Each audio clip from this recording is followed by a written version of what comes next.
Hello everyone. Today we talk about how to fix the above flow.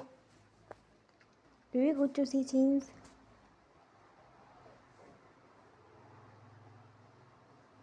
Do we click on apps? After that we search the app flow and we click.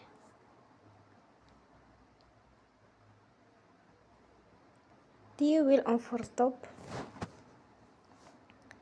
After that you go to storage. You will click on clear cache.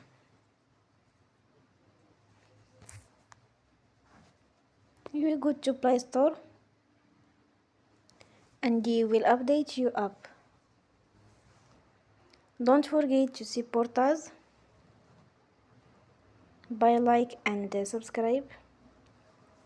See you next time and thank you for watching.